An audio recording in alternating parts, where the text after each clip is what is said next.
안녕하십니까. 등산 Q&A 공부방 동화쌤입니다. 시작하겠습니다.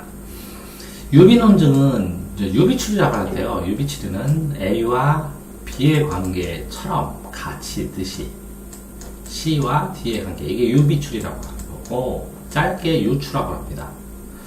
자, 두 대상이, 그렇죠? A와 C라는 대상이 몇 가지 점에서 유사하다. B, D. 그러니까 A와 B의 관계처럼 C와 D의 관계가 유사하다는 거죠. 자, 이렇게 유사하다는 사실이 확인된 상태에서 어떤 대상을 추가적 특성이 있음이 알려졌을 때 다른 대상도, 그러니까 A, B가 이런 관계 말고 새로운 A와 B의 관계가 이런 관계가 발생됐을 때 그때 이것도 그런 관계가 있지 않을까라는 생각을 가지고 추론하는 논증입니다. 유비 논증은 이미 알고 있는 전제에서 알고 있어요. A와 B의 관계는 C에 대의 관계라고. 새로운 정보를 결론으로 도출된다는 점에서 이런 관계가 알고 있어요. 이런 걸 알면 이런 결론을 낼 수 있지 않을까라는 점에서 유익했기 때문에 일상생활에서, 과학에서 흔하게 쓰입니다. 특히 의학적인 목적에서 포유를 대상으로 하는 동물 실험이 유효합니다. 예를 들어서 원숭이와 인간이 유사하다는 걸 알죠. 그래서 원숭이가 A라는 원숭이의 A라는 병의 치료제를 발견하면 이것도 인간도 A-로 이 병으로 똑같이 이 치료로 치료할 수 있지 않을까 라고 실험하고 유효한 주장과 그런 다음에 생각을 해볼 수 있다는 거죠. 그래서 근데 어쨌든 동물 실험이 유효하다는 주장과 동물을 해도 비판적으로 동물을 너무 죽이는 것이 아닌가라는 거나 인간과 유인원과 인간은 완전히 다르다. 근데 어쨌든 다르다라는 비판 때문에 A가 될 때까지 실험을 하죠. 인간도 또 마르타가 돼서. 유비 논증을 활용해 동물 실험의 유효성을 주장하는 쪽은 효과 있다. 동그라미 칠게요. 실험 동물이 유사성을 보유하고 있기 때문에 그러면 실험 동물은 당연히 원숭이죠. 원숭이가 유사성을 갖기 때문에 인간과 유사성. 신약이나 독성 물질의 실험 동물의 반응 결과, 그러니까 원숭이에서의 반응 결과가 인간에게도 적용될 수 있다. 그러니까 반응 결과가 아주 나쁘게 죽거나 부작용이 안 나타나면 인간도 안전할 수 있다고 추론하고 이를 바탕으로 동물 실험을 먼저 하죠. 그런 다음에 해가 나쁘지 않은 미세한 조정은 인간 실험에서 하죠. 인간에게 명백히 중요하니 인간을 해치지 않으니까 하고 주장합니다. 도출된 새로운 정보가 도출된 새로운 정보는 신약이 원숭이를 치료한다. 근데 원숭이를 치료할 때 원숭이한테 강제로 인간의 병을 주입을 합니다. 인간과 같이 가지고 있는 병원거를. 그럼 얘가 병을 걸리면 병 걸린 원숭이를 또 약을 줘갖고 치료를 해보죠.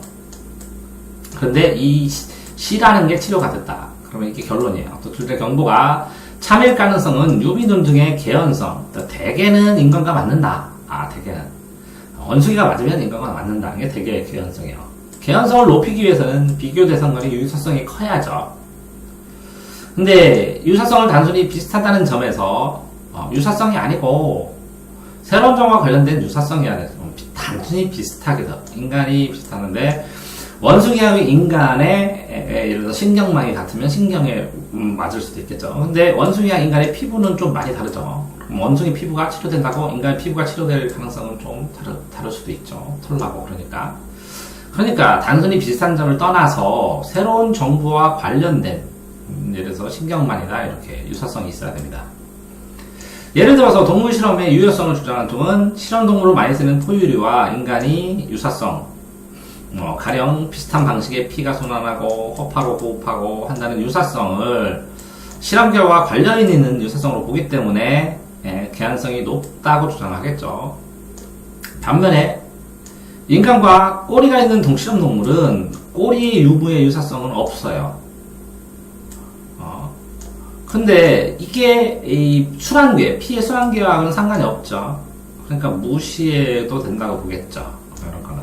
얘들도 같은 특이죠. 반면에 이렇게 찬성론자들은. 하지만 반대하는 쪽은 유효성을 주장하는 쪽은 유비논증에 관련해서 두 가지를 측면을 비판한다고 합니다. 첫 번째는 인간과 원숭이 사이에는 이와 같은 유사성이 있다고 말하지만 찬성론자가 말하지만 그것은 기능적 차원에서일 뿐이고 피를 순환하는 기능 그죠? 그 기능이 유사하다고 하더라도 이건 찬성론자인데 구현하는 인과적 원인과 결과의 메커니즘이 동물과 과학적인 차이가 있다는 과학적인 근거들이 많이 있다는데도 불구하고 무시한다는 거죠. 근데 이 인과적 메커니즘이 거의 무시할 만큼 작다고 얘기하겠죠, 얘네들은. 찬성론자는 인과적 메커니즘이 많이 다르다고 얘기를 하겠죠. 둘째, 기능적 유사성에만 주목하면 서로 막상 인간의 고통이 동물의 고통이죠, 고통을 느끼죠, 둘 다. 기능적으로 고통을 느껴요. 그지. 근데 서로 막상 인간과 동물이 고통을 느낀다는 기능적 유사성에는 주목하지 않는다는 것이다. 인간은 자신의 고통과 달리 동물의 고통을 직접 느낄 수 없지만 무엇인가에 맞았을 때 신음소리를 내죠. 몸을 움츠리죠. 동물의 행동, 소리를 내거나 몸을 움츠리는 동물의 행동이 인간의 기능적으로 유사하다고 보고 유비논증을 하는데 근데 동물의 고통을 느낀다는 것을 알 수 있는데 그쵸? 그러니까 동물이 고통을 느끼니까 이게 반론을 해야죠. 기능적으로 유사성에는 주목하지 않는다는 것이다. 그러니까 동물도 고통을 느끼는데 왜 동물에게 고통을 주느냐? 인간도 고통 느끼니까. 여기는 뭐라고요? 기능적으로는 유사하다지만 그렇지만 메커니즘이 다르다고. 이거는 기능이 유사하다. 고통에 대한 기능은. 그러니까 동물의 고통을 외면하지 마라. 이런 식으로 얘기를 하는 거겠죠. 요건데 첫 번째 비판은 동물 실험의 유효성을 주장하는 유사하고 비슷해야 되거든요. 유비논증은 유사하고 비슷한 점이 있어야 되는데 이 개연성이 낮아지니까 하지 마라. 그리고 둘째는 동물도 고통을 느껴서 똑같이 고통이 나는데 윤리적으로 왜 동물을 이렇게 아프게 하느냐. 그러면 인간 동물 모두 고통을 느끼니까 인간에게 고통을 끼치는 실험을 하면 그죠? 끼치는 실험을 해서는 안 되고, 그죠? 당연히도 동물에게 고통을 끼치는 실험을 해도 안 된다. 그러니까 둘 다 고통을 주지 마라. 공평하지 않잖아. 따라서 결국 윤리성 문제와 일관되지 않게 쓰이는, 결국 윤리성 문제도 일관되지 않게 쓰이는 유비논증, 그 유비논증 자체에서 고통을 무시했다는 거죠. 그런 내용이네요. 자, 그렇다니까 총 정리를 하면 A와 원숭이에게 그래서 고통을 느끼는 상처가 있었을 때 치료자 C가 발견되면 똑같이 인간과 원숭이와 인간은 비슷한 모양새가 있으니까 얘도 C가 적용될 것이다 라고 했는데 그럼 얘도 상처를 내려고 얘도 상처들니까 기능적으로 똑같이 상처인데 얘를 아프게 했다는 거고 첫 번째는 두 번째는 이게 두 개가 기능적으로 유사해 보이지만 이거 자체가 아니라는 거죠. 과학적 메커니즘의 인과관계가 다르니까. 그러니까 이거를 한번 깨준 것도 있고 또 얘네들의 고통 측면을 깨준 것도 있죠. 두 가지. 이렇게 해서 인과관계. 그럼 제목이 뭐가 될까요? 유비논증의 기능적 또 그다음에 기능적 유사성뿐만 아니라 구현하는 인과적 메커니즘의 차이. 그래서 기능적 유사성을 주목하면 이거는 고통을 준다는 거죠. 동물